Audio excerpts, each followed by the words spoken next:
Good afternoon to all our viewers. Welcome again to Climate Connect series of live interviews over here at COP17 Durban. Today we have with us Mr. Miles Austin, Director of CMIA. Good afternoon. Hi, good to be here, Mustafa. Thank you. So, Miles, tell us, what is your assessment of the direction of the negotiations? How have they been going till now, and what do you see or foresee in which direction are they heading? It's an interesting question. I mean, we're kind of coming up towards the middle of the negotiations now. We came into this with a number of things we were wanting. More than anything, the most productive thing that could come out of this is some kind of agreement, be it a written one or be it an verbal agreement to lay out a roadmap for what a future agreement under the LCA would look like.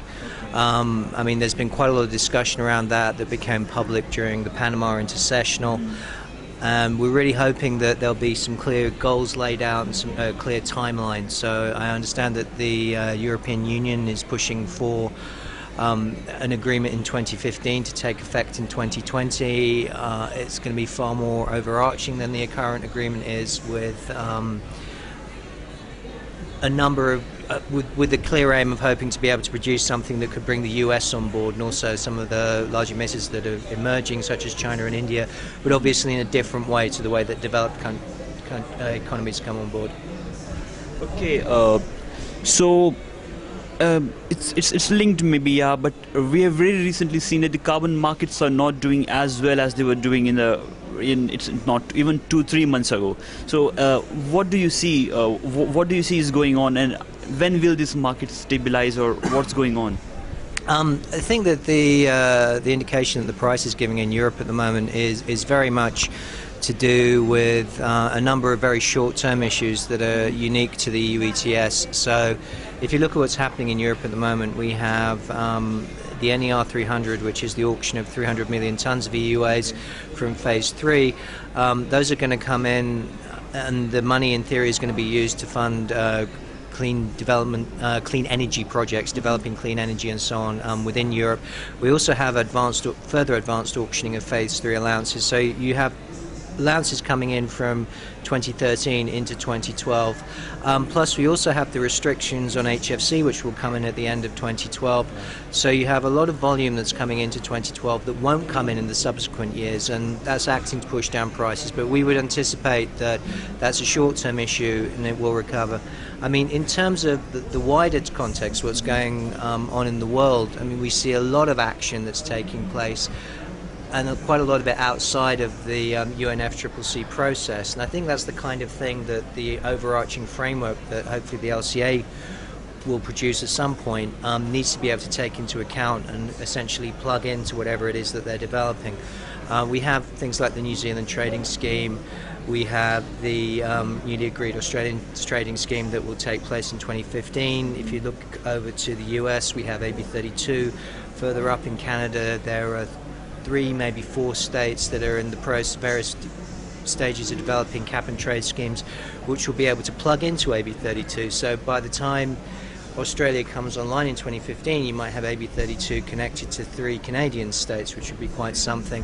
You also have, I think it's in, I'm going to get the state wrong, so I'm not going to say it, but one Canadian state has a standalone cap and trade scheme, and the state of Saskatchewan is in the process of developing a similar standalone cap and trade scheme.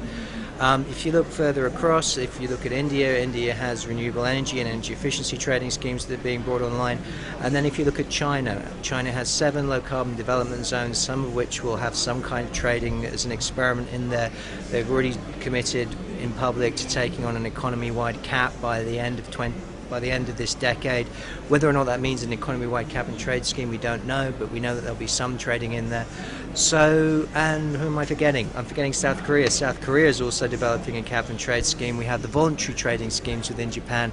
So globally, we see an awful lot happening around cap and trade, a lot of emissions reductions caps being taken on. And hopefully this process will be able to take that into account and ensure its relevance by allowing the comparability of all those different efforts that are going on globally, and that the UN will do what it's good at and act as a hub for that. Okay, so what I hear you saying is that there was a 2-track process at the UN always, the KP and the LCA. Are they merging together, or are they becoming separate, or will there be no KP? How do you summarize this two-track process? I mean, the KP and the LCA, the LCA is essentially for countries that didn't ratify the KP. And it's basically all of the countries under the UNFCCC. The reason it got relevance is because the US didn't ratify, and then you needed a space to be able to negotiate a new process with the US, and the LCA became it. I don't see the KP merging. I mean, the KP, the European Union has said that it wants, as a result out of this, an agreement to move forwards on a second commitment period. That doesn't mean that every single piece of text around the second commitment period will be agreed, but they will have committed to do it. Now, they actually see that as part of the process of moving towards the roadmap down to 2020.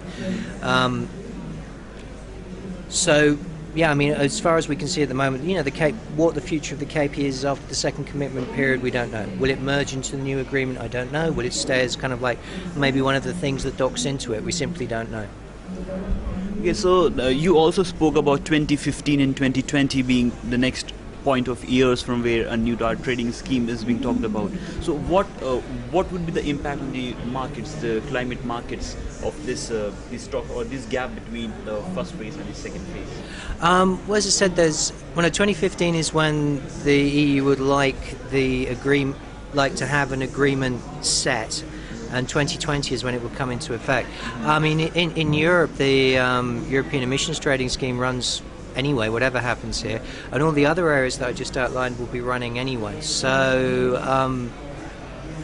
I'm not sure that it will make that much big a difference. I think it will make a big difference if it comes online, depending on the nature of it. But we've already seen a lot of unilateral and regional and bilateral action taking place, and we'd anticipate that to increase over the coming years.